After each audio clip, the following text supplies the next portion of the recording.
बताया आपको कि जो play role force linear motion में कर रहा था, यही प्ले रोल कौन कर रहा है? टॉर्क कर रहा है बेटा। कौन कर रहा है? टॉर्क कर रहा है। अब आवाज आई कंप्लीटली?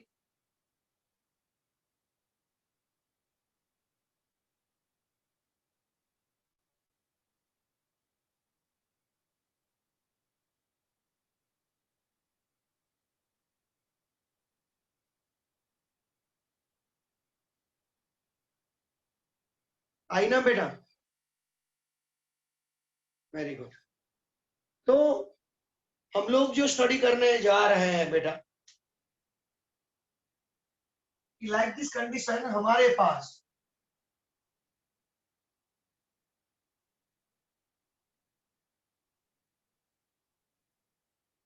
ऐसे दो पार्टिकल हैं।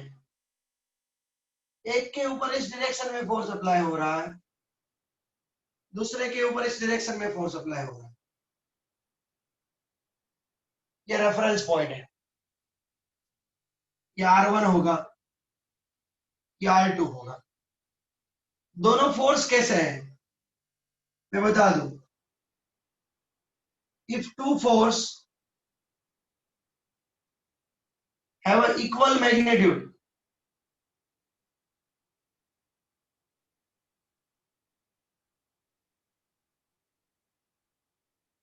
इक्वल मैग्नीट्यूड,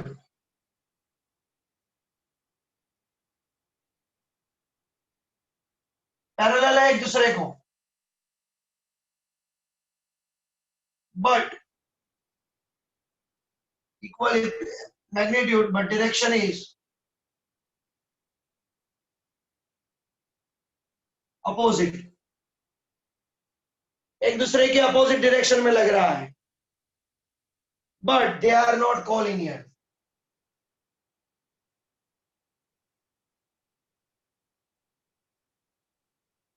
मतलब एक ही लाइन पे नहीं है दोनों force. If two force have a equal magnitude but direction is opposite, but they are not collinear, एक ही डायरेक्शन में नहीं है बेटा। Like two force produce moment of couple.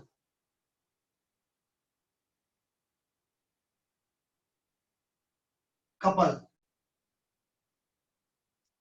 ये दो फोर्स कपल की फॉर्म में है। मैं आपको बता दूं, हमारा गाड़ी का स्टीयरिंग जो है ना, कैसे अप्लाई करते हैं हम लोग? कैसे करते हैं ना, एक फोर्स इस डायरेक्शन में लगा, एक फोर्स इस डायरेक्शन में लगेगा। क्लियर? एक फोर्स इस डायरेक्शन में लगेगा, दूसरा फोर्स इस डायरेक्शन लगेगा बेटा। तो गाड़ी का ये स्प्रिंग देखो, ऐसे लगेगा, एक नीचे लगेगा, ऐसा लगेगा कभी? नहीं ना, नॉट पॉसिबल। क्लियर? तो ऑलवेज ऐसे लगेगा। तो जनरली ऐसे दो फोर्स अप्लाई करने से मोशन कौन सा हुआ? ये मोशन कौन सा हुआ? Rotational motion. कौन मोशन हुआ? रोटेशनल मोशन, राइट है। तो ये रेफरेंस पॉइंट है। तो यहाँ पे दो टॉर्क लगेंगे, tau 1 plus tau 2। Consider tau 1 plus tau 2। तो जनरली बात बताएंगे तो ये क्लॉकवाइज है, ये भी क्लॉकवाइज है। R1 cross F1 plus R2 cross F2। बेटा F2 कैसा है? कुछ ऐसा है।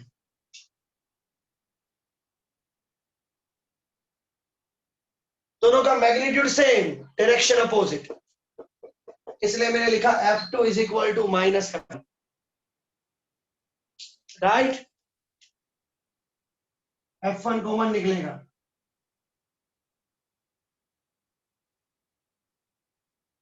देखो फिर से मैं लिख के देता हूं, R1 क्रॉस F1 माइनस बाहर निकलेगा, R2 क्रॉस F2, दोनों में से क्रॉस F1 कॉमन निकल गया, देखो बाहर बचा क्या, R1 माइनस R2, इसका मैग्नीट्यूड क्या होगा, R1 minus R2 F1 sign 90, angle 90 degree है, R1 माइनस यही होगा। तो this is called moment force, नहीं, इसको मोमेंट ऑफ फोर्स नहीं बोलेंगे बेटा, क्लियर, इसको मोमेंट ऑफ फोर्स नहीं बोलेंगे, इसको हम लोग बोलेंगे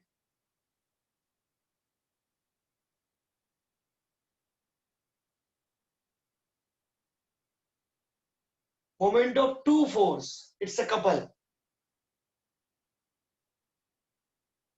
साइन 91 हो गया, ये है magnitude of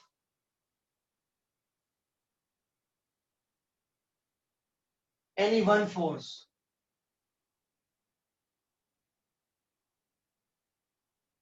multiply by what is the meaning of R1 minus R2। Suppose यहाँ पे ओरिजिन पॉइंट है, तो ये पूरा R1 हुआ, ये पूरा R2 हुआ, R1 माइनस R2 मतलब इतना, इतना पोर्शन हुआ बेटा, ये रेफरेंस ले लो, तो ये प्लस हुआ, इस साइड माइनस हुआ, उसका एडिशन करो वेक्टर में, तो R1 माइनस R2 होगा ना, vector addition, right, the distance between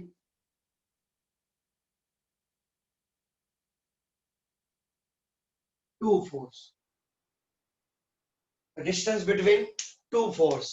अब देखो बेटा, इसकी कोई रिक्वायरमेंट नहीं है, इसको मत याद रखो, बस यही चीज याद रख लो। मोमेंट ऑफ कपल का मीनिंग क्या होगा, इसमें देखो रेफरेंस पॉइंट की रिक्वायरमेंट नहीं है, डज नॉट रिक्वायर,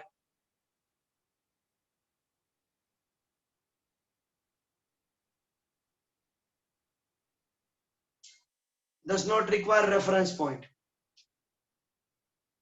वो डिस्टेंस कहां से लिया है वो मायने नहीं रखता, इसमें इसमें दो ही चीज मायने रखी।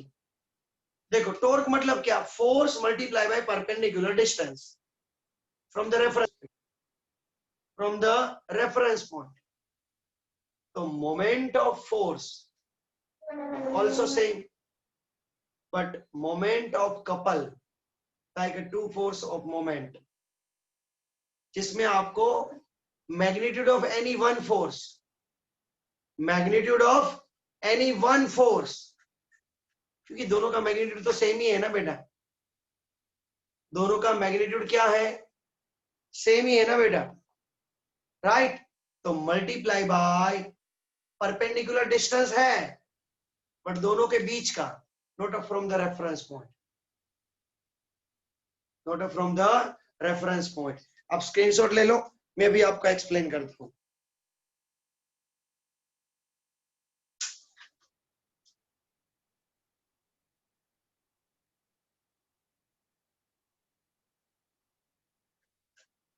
किस तरीके से देखो,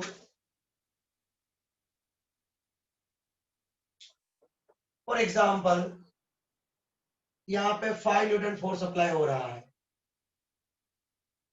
ये 3 मीटर है, तो टॉर्क मतलब force multiply by perpendicular distance, general formula हम लोग क्या लिखेंगे, 5 मल्टीप्लाई बाय 3, इट्स 15 मीटर।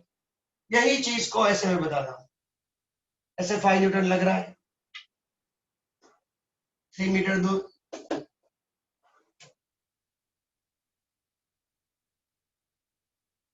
ऐसे 5 न्यूटन लग रहा है,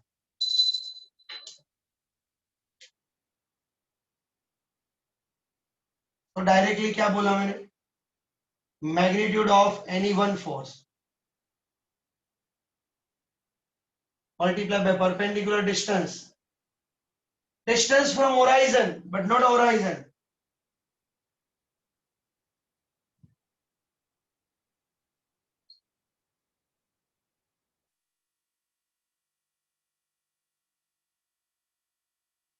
न्यूटन इंटू मीटर, राइट। ये जनरल बात है।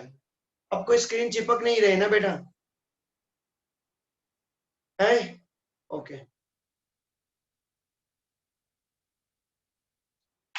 अब और एक मैं आपको बताता हूं कैसे करेंगे। ऐसा है, राइट। यहाँ पे आपको ये 90 डिग्री पोर्शन बताया है, फोर्स इस डायरेक्शन में F1 लग रहा है, इस डायरेक्शन में F2 लग रहा है। नोट डाउन करना, अभी आपका कंसेप्ट और क्लियर होगा, आप जाके क्लियर होगा ये। ओके,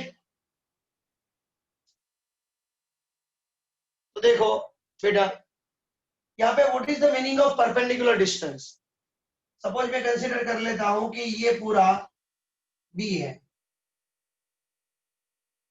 ये यहां से, तो यहाँ पे परपेंडिकुलर डिस्टेंस मतलब बेटा ऐसा नहीं कि a/2, इसका मीनिंग ऐसे नहीं समझना है आपको। कैसे समझना है, देखो ये इसकी लाइन ऑफ एक्शन, ये इसकी लाइन ऑफ एक्शन, इन दोनों के बीच का परपेंडिकुलर डिस्टेंस ये समझना है।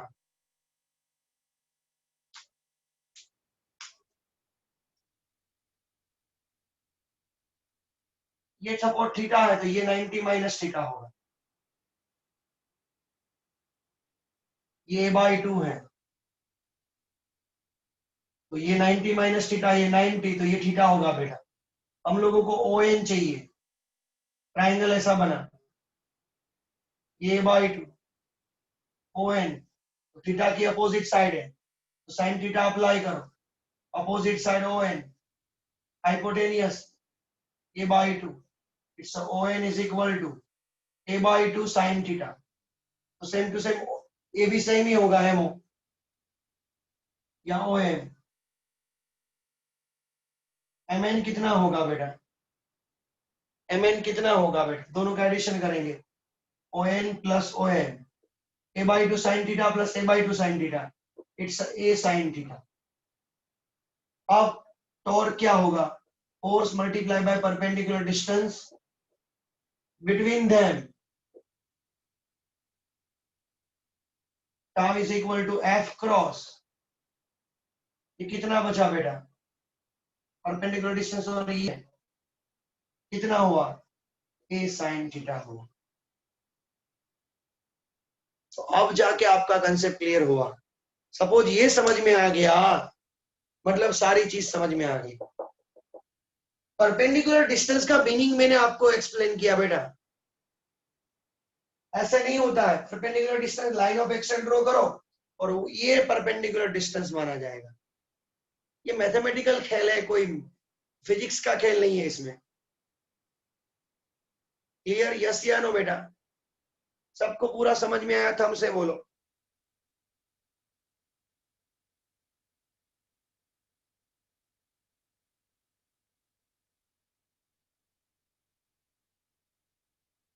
ओके, सही है, चलो।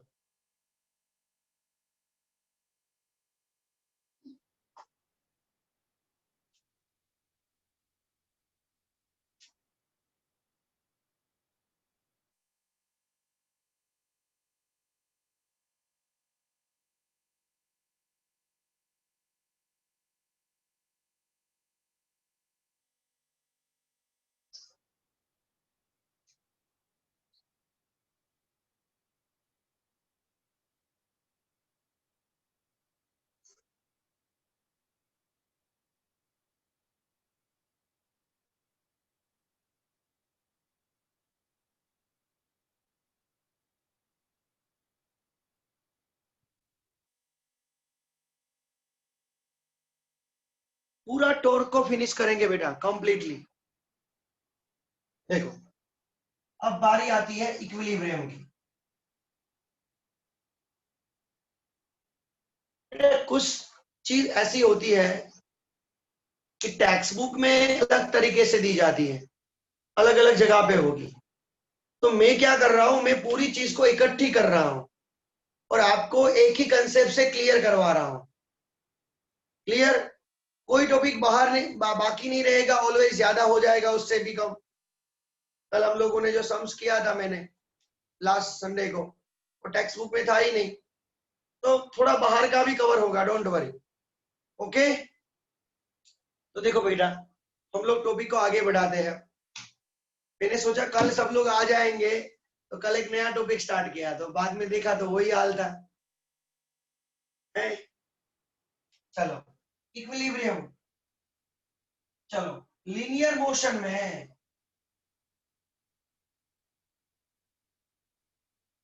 लीनियर मोशन में बेटा what is the meaning of equilibrium?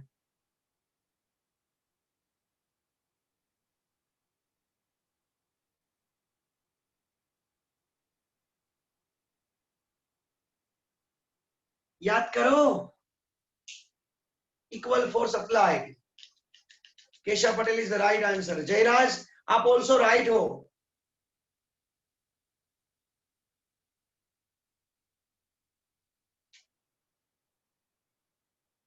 Linear motion का इक्विलिब्रियम मतलब रिजल्टेंट फोर्स जीरो लगना चाहिए।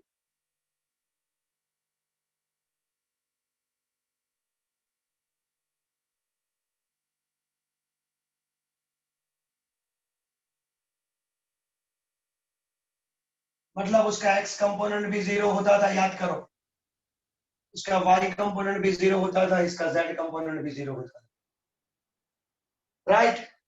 जितना पॉजिटिव एक्स उतना नेगेटिव एक्स, पॉजिटिव वाई उतना नेगेटिव वाई, उसको हम लोग इक्विलिब्रियम बोलते थे बेटा।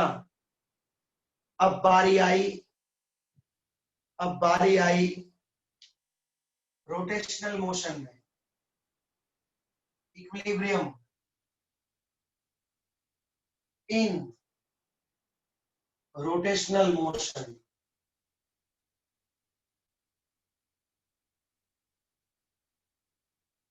मतलब यहाँ पे फोर्स जीरो है, तो यहाँ पे टॉर्क जीरो होना चाहिए, राइट है? यहाँ पे टॉर्क जीरो होना चाहिए। टॉर्क जीरो दैट मीन्स उसका एक्स कंपोनेंट का एडिशन जीरो, उसका वाई कंपोनेंट का, ये एडिशन बोला जाता है इसका, algebraic sum. Z component also zero. तो बेटा एक सिंपल बात मैं आपको बता देता हूं कि टॉर्क का जीरो मीनिंग क्या होगा हमारे हिसाब से। मतलब जितना फोर्स जीरो, तो मैंने कैसे बताया, ऊपर उतना नीचे, इतना ऊपर इतना इधर, है ना? वही बताया ना, वो याद रखा, मतलब इक्विलिब्रियम आ गया, जो एग्जांपल में हम लोग सोल्व करते थे बेटा। तो इसमें कैसे याद रखने, देखो ये ऑब्जेक्ट, हाँ देखो इसका मीनिंग, हाँ इसका मीनिंग क्या होगा, इक्विलिब्रियम का मीनिंग या तो ओमेगा जीरो है या तो ओमेगा कांस्टेंट है, दैट मींस अल्फा जीरो। यहाँ पे क्या बोलते थे, v जीरो है या तो वेलोसिटी कांस्टेंट है, that means acceleration zero, that means torque zero, यहाँ पे फोर्स जीरो। दो मीनिंग होता था, वेलोसिटी स्टेबल है या तो कंटिन्यूअस मोशन कर रही है। तो रोटेशनल मोशन में भी है, ये हमारा फैन है, अभी रिजल्टेंट टॉर्क जीरो है बेटा, देख लो रिजल्टेंट टॉर्क, इसमें तो कंटिन्यूअस वेलोसिटी घूम रहा है। क्लियर?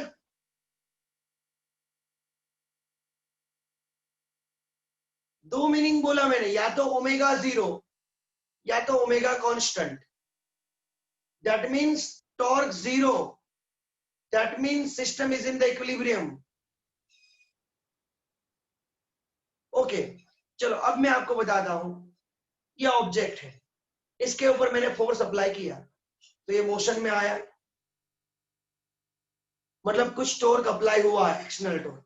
बट मैं इसको जितना फोर्स इस साइड से अप्लाई करता हूं उतना ही फोर्स इस साइड अप्लाई करूंगा, मोशन में आएगा। मैंने ऐसे समझाया था, चलो ऑब्जेक्ट मोशन में है नो, क्योंकि जितना इस साइड है उतना इस साइड है, मतलब जितना इस साइड का टॉर्क उतना इस साइड का टॉर्क। आपके लिए बता रहा हूं बेटा, ये सपोज क्लॉकवाइज हो रही है तो ये एंटी क्लॉकवाइज हो रही है, मतलब जितनी क्लॉकवाइज टॉर्क लगे उतनी बेटा एंटी क्लॉकवाइज टॉर्क लगनी चाहिए, राइट। सीसो सही है, यही इसका बेनिफिट है बेटा सीसो का, राइट। उसी का ही एडवांटेज है ये। ओके, बट ऑब्जेक्ट जब रोटेशनल मोशन में होता है ना, तब याद रखना वो लीनियर मोशन में भी होगा तभी रोटेशनल मोशन में आएगा, दोनों चीज सेम ही होगी, मतलब दोनों चीज हम लोग अप्लाई कर सकते हैं बेटा, क्लियर। तो इनके सम कैसे कैलकुलेट करेंगे इक्विलिब्रियम के, यहाँ पे मैं एक आध दो सम करवाता हूं, बाद में टेक्निकल सम बाद में करवा रहा हूं, क्लियर, जिससे क्या है थोड़ा कंसेप्ट हमारा थोड़ा और डीपली हो जाए बेटा।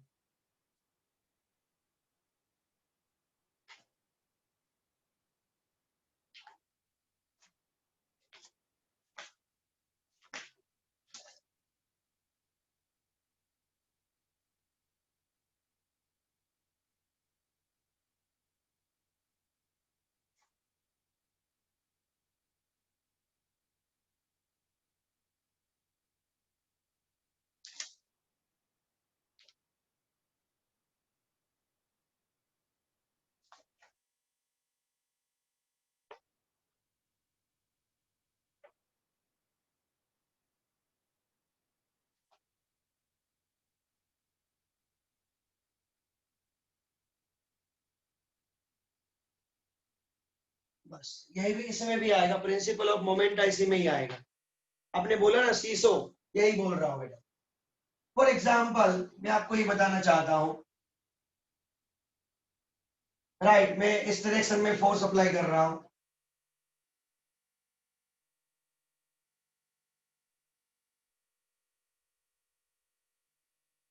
सेम टू सेम ये भी, यहाँ पे भी ऑब्जेक्ट होगा ना, वो फोर्स का नाम दे देता हूं F2, क्लियर। ये हमारा सीसो का बैलेंस पॉइंट है, ये डिस्टेंस D1 है, ये डिस्टेंस बेटा D2 है, क्लियर। यहां से हम लोग एफर्ट लगा रहे हैं, ये एफर्ट होगा,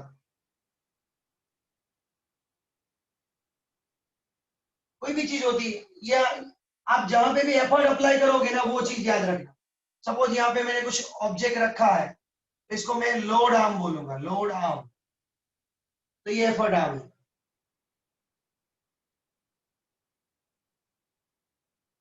यहाँ पे मैंने कोई चीज रखी है जिसको मुझे उठाना है, उसका mg नीचे लग रहा होगा ना, उसको उठाना है तो मैं ऐसे फोर्स दूंगा, अपने आप ऊपर चला जाएगा, एफर्ट आर्म। ये लोड फोर्स और ये एफर्ट,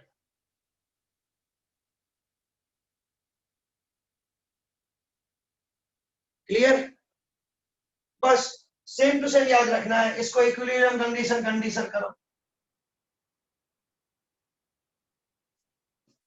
जितना ये क्लॉकवाइज, देखो ये एंटी क्लॉकवाइज होगा तो ये क्लॉकवाइज, कैसे डिसाइड करना है, जो आज नए स्टूडेंट आए हो, आज मेरा लेक्चर देख लोगे, कल का भी और आज का भी कंप्लीटली फिनिश करना बेटा। तो हम यहाँ पे रखा मैंने, ऐसे किया, ये क्लॉकवाइज और ये एंटी क्लॉकवाइज, तो सिंपल बात है ना, F1 force multiply by perpendicular distance is equal to force multiply by perpendicular distance, F1 D1 is equal to F2 D2 होना चाहिए। दूसरी बात, और एक फोर्स लगेगा, मैं आपको बता देता हूं, ये सबसे पहले तो यहाँ पे नॉर्मल रिएक्शन लगेगी, ये इसके ऊपर रखोगे तो यहाँ पे एक रिएक्शन भी जनरेट होगी, रिएक्शन। तो मैं सबसे पहले बता देता हूँ, आपको ऐसे भी अप्लाई करना होगा कि जितना अप फोर्स उतना down force, up force R है, down force F1 plus F2 है। अब ये मैंने कौन सा अप्लाई किया, जितना अप फोर्स उतना डाउन फोर्स, तो ये लीनियर इक्विलिब्रियम होगा। अब रोटेशनल इक्विलिब्रियम, तो ऑलवेज रेफरेंस पॉइंट लेना पड़ेगा बेटा, रेफरेंस पॉइंट, रेफरेंस पॉइंट कौन सा है, ओ है, जितना एंटी क्लॉकवाइज उतना क्लॉकवाइज, जितनी एंटी क्लॉकवाइज मोमेंट उतनी क्लॉकवाइज मोमेंट। मोमेंट यानी कि टॉर्क,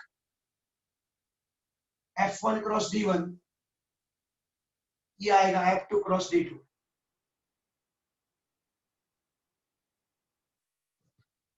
तो कितना मैकेनिकल एडवांटेज हुआ, मैकेनिकल एडवांटेज, मैकेनिकल एडवांटेज यानी कि एफिशिएंसी, कोई इसको एफिशिएंसी भी बोल सकता है, यानी आउटपुट बाय इनपुट। तो मैकेनिकल एडवांटेज, आउटपुट क्या है बेटा, हम लोगों को लोड उचकना जो है वो हमारे लिए आउटपुट होगा। तो this is the output is F1 and input is F2। Effort यहां पे अप्लाई किया था ऐसे, तो ये इनपुट हुआ, ये आउटपुट हुआ। तो हम लोगों ने जो इनपुट दिया 10 न्यूटन, बट वहां पे 15 न्यूटन का ऑब्जेक्ट ऑफ हो गया। क्लियर? तो F1 बाय F2 करोगे तो सेम D1 बाय क्या आएगा, D2 आएगा, D1 बाय D2 आएगा। राइट? तो इससे क्या पता चलता है, इससे क्या पता चलता है, सपोज मुझे F1 करना था, तो यहां पे D1 बाय D2, तो मुझे D1 जो है वो थोड़ा लंबा रखना पड़ेगा और D2 जो है वो शॉर्ट रखना पड़ेगा, क्योंकि ये डिक्रीज करूंगा ना तब ये फोर्स इंक्रीज होगा। तो D2 जो है वो छोटा रखो, D1 बड़ा रखो, फोर्स अपने आप है ना बढ़ जाएगा। ये पॉइंट कहां पे रखो, D2 छोटा रखो और D1 बड़ा रखो, फोर्स अपने आप बढ़ जाएगा। Clear? D2 is larger than the, if the effort arm larger than the load arm, right? Effort arm, this effort arm larger than the load arm. Here then mechanical advantage is greater than the 1, मतलब D1 D2 से बड़ा होगा तो always mechanical advantage जो है वो greater than 1 मिलेगा बेटा। क्लियर? तो ये मैकेनिकल प्रिंसिपल ऑफ मोमेंटा जो है ना वो और कुछ नहीं है बेटा, इक्विलिब्रियम यूज करने का एक फंडा है। इनके सम्स आएंगे एग्जाम में। फिर इसी तरीके ये दो फोर्स का एडिशन इक्वल टू ये फोर्स, जितनी क्लॉकवाइज उतनी एंटी क्लॉकवाइज, बस ये दोनों अप्लाई करना। ये फॉर्मूला याद रख लो मैकेनिकल एडवांटेज का, आउटपुट बाय इनपुट। F1 और F2 से मत याद रखो, लोड फोर्स जो है वो हमारा इनपुट है, अरे सॉरी आउटपुट है, एफर्ट कर रहे हैं वो हमारा इनपुट है। तो load upon arm, effort, load arm upon effort arm. Okay बेटा, वेरी गुड। चलो इसका स्क्रीनशॉट ले लो।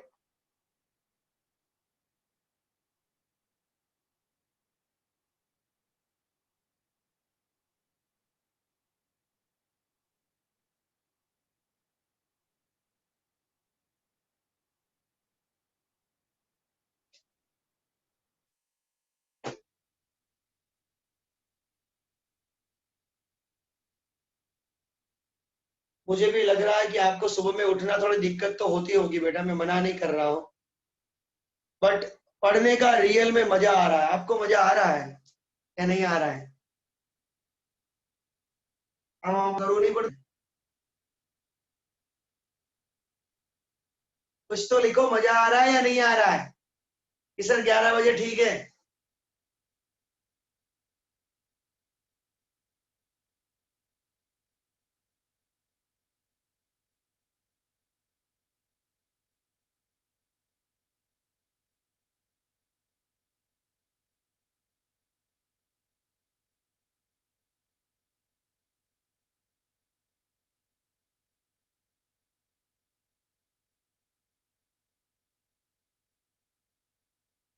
अच्छी बात है, चलेगा तो बहुत बढ़िया है। बाकी तो क्या, सब लोग वीडियो ही ऑफ करके बैठे हैं, तो मैं क्या करूं।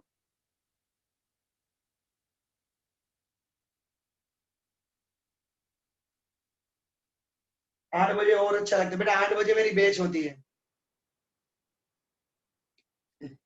With Golani. फिर 8 से 9, 9 से 10, 10 से 11 और 11 से 12 आपकी बैच थी, वो मॉर्निंग में बुला ली पहले। कल है ना, 2 दिन से मैं 10 बजे के बाद लेक्चर ही नहीं ले पाया हूँ, सही बोल रहा हूँ। कल भी मैं यूट्यूब पे लाइव था।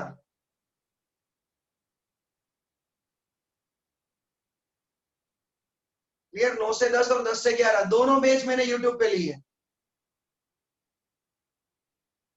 क्लियर, चलो।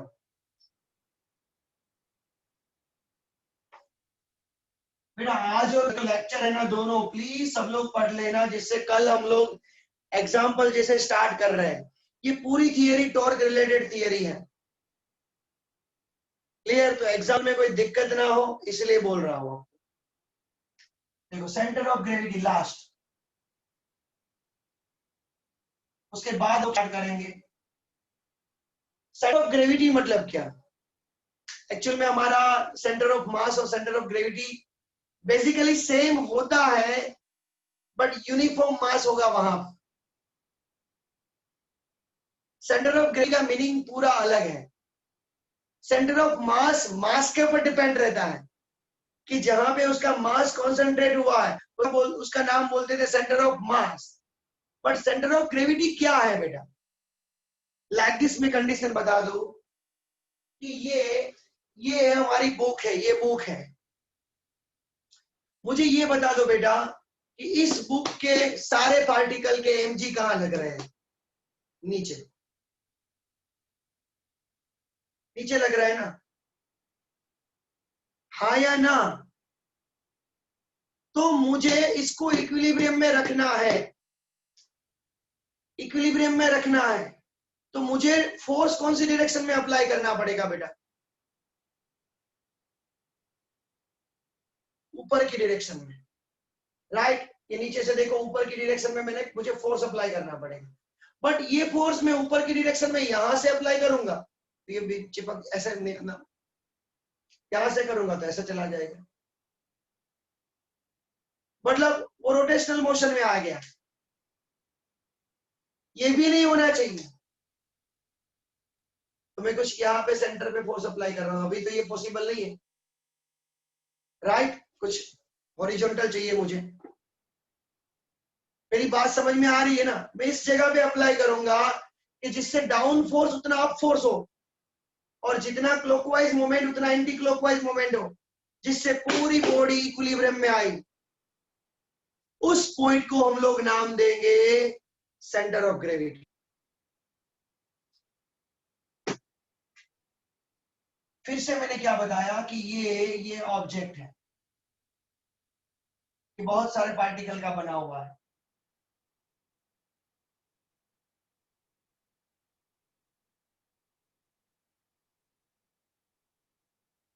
M1G, M2G, M3G, M4G। But एक ऐसा फोर्स, एक ऐसे पॉइंट पे लगाएंगे फोर्स, जिससे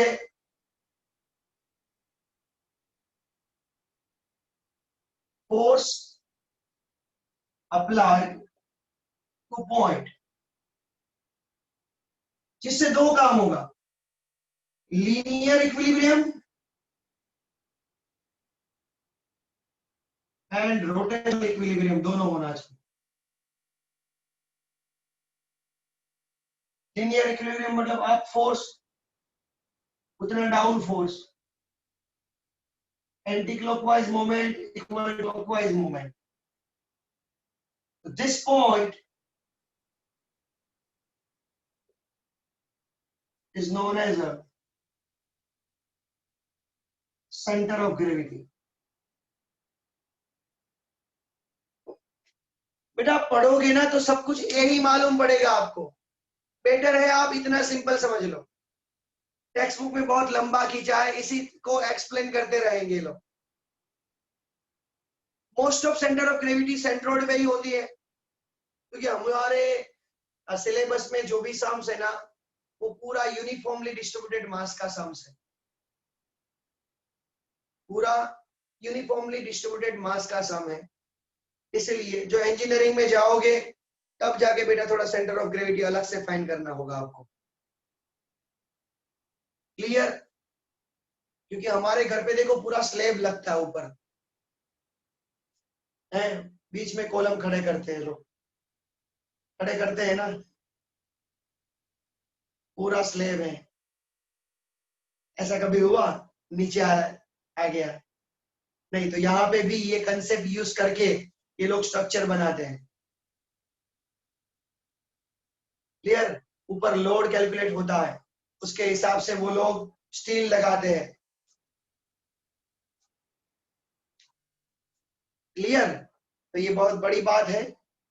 ओके, तो इसका भी एक स्क्रीनशॉट ले लो बेटा।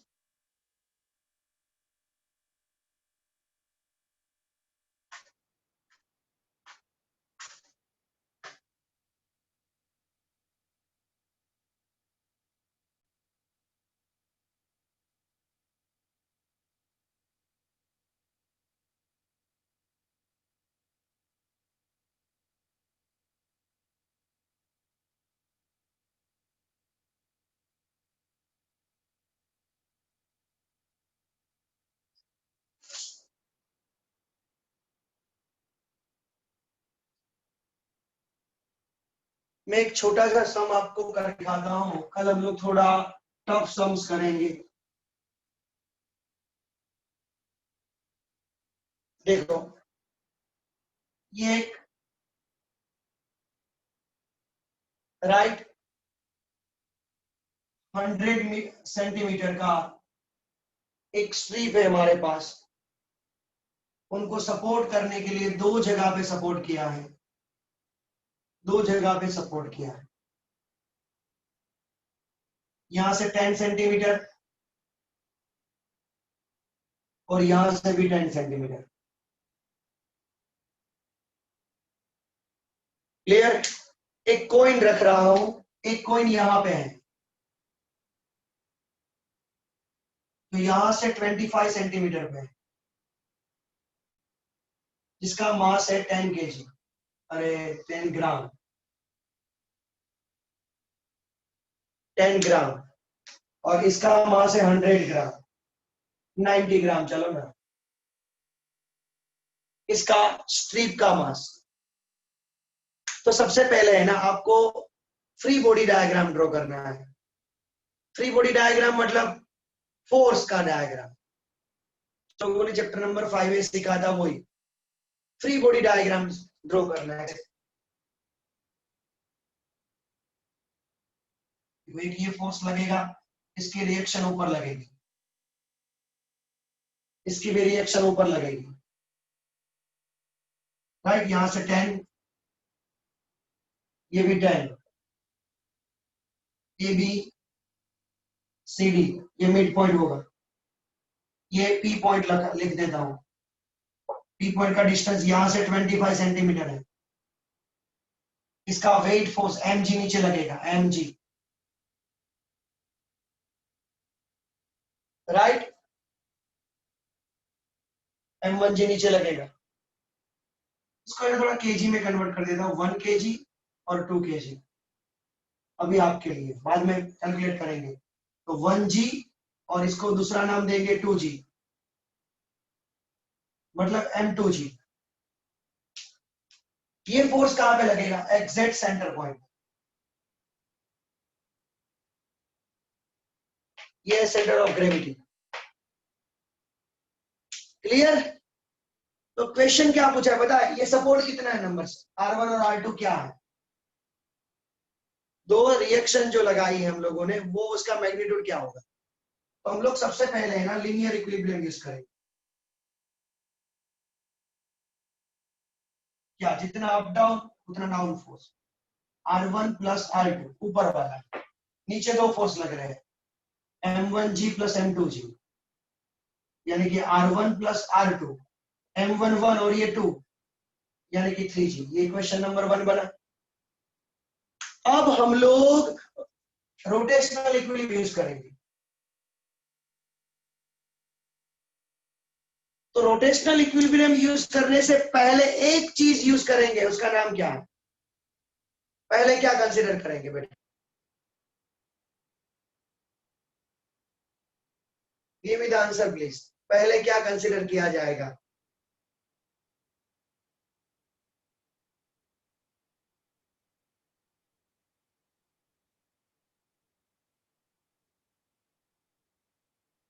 पहले क्या कंसीडर किया जाएगा?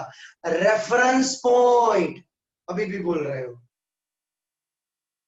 टॉर्क अप्लाई करो तो सबसे पहले रेफरेंस पॉइंट अप्लाई करो बेटा। ये रेफरेंस क्या है? रेफरेंस पॉइंट क्या है? देखो, मैं आपको बताने जा रहा हूं क्या है। हम लोग रेफरेंस पॉइंट ऐसा कंसीडर करेंगे, ए, सी, पी, ओ या डी। तो देखो, याद करो, हम लोगों ने कल पढ़ा था कि जिस पॉइंट पे फोर्स अप्लाई हुआ है ना, उसी पॉइंट के रिलेटेड उसका टॉर्क 0 होगा। मतलब अभी ये एफ है, तो ये परपेंडिकुलर डिस्टेंस हुआ, बट यहां के लिए 0 हो गया। अब मुझे R1 और R2 में मैं क्या करता हूं, मैं इसी को ही रेफरेंस पॉइंट बना देता हूं। तो खुद का टॉर्क तो R1 का तो 0 हो गया ना। R1 का देखो, यहां पे लूंगा तो R2 का 0 हो जाएगा, यहां पे लूंगा तो M2G का 0 होगा। हाँ, आप कोई भी रेफरेंस पॉइंट ले सकते हो। मैं काम करता हूं, मैं रेफरेंस पॉइंट सी ले रहा हूं। आप घर के जाके होमवर्क ओ लेना, उसके बाद डी लेना, ट्राई करना। देखो, यहां से रेफरेंस पॉइंट लिया मैं। अब जितनी एंटी क्लॉकवाइज मोमेंट उतनी क्लॉकवाइज मोमेंट। अब कंसीडर करो, ये thumb clockwise, clockwise R2 anti clockwise, R2 anti clockwise है। तो वहां से यहां का डिस्टेंस कितना? ये पूरा 100, ये 10 और ये 10, तो ये टोटल दोनों के बीच का कितना हुआ? 80 हुआ ना। ये 10 और 10, सी से डी का डिस्टेंस 80। अब M1G मल्टीप्लाई बाय उसका परपेंडिकुलर डिस्टेंस इतना, ये टोटल 25। फिर आंसर चेक करो, ये 15 होगा ना बेटा। ये टोटल 25 है और ये 10 है, तो ये 15 होगा ना बेटा। Plus plus mg multiply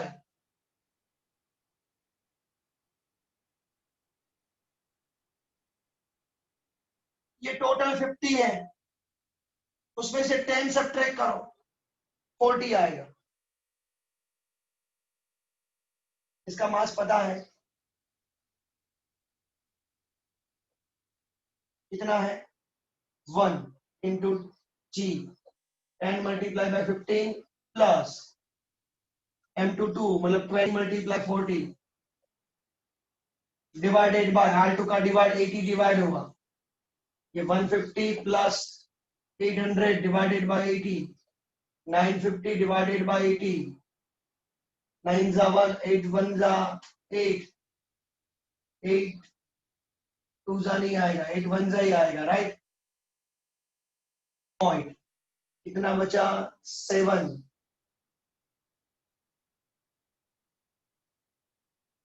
near about इतना आएगा। क्लियर? अब जाके R1 plus R2 is equal to G है, 3G यानी कि 30 न्यूटन ना। तो R1 is equal to 30 minus R1, ये आंसर 30 माइनस 11.9 करो, यानी कि करीबन मिलता है 8.1 न्यूटन।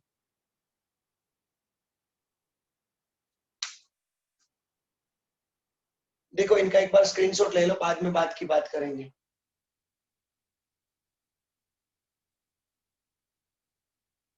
कोई बात नहीं, मैंने कैलकुलेशन किया बेटा, ये रहा देखो, नहीं दिखाई दे रहा है मुझे, कोई बात नहीं। 10 मल्टीप्लाई बाय 15 किया, 20 मल्टीप्लाई बाय 40 किया, डिवाइडेड बाय 80 जो था वो ये हाल आया,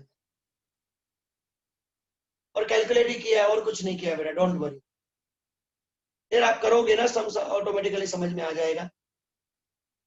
लिख लो प्लीज।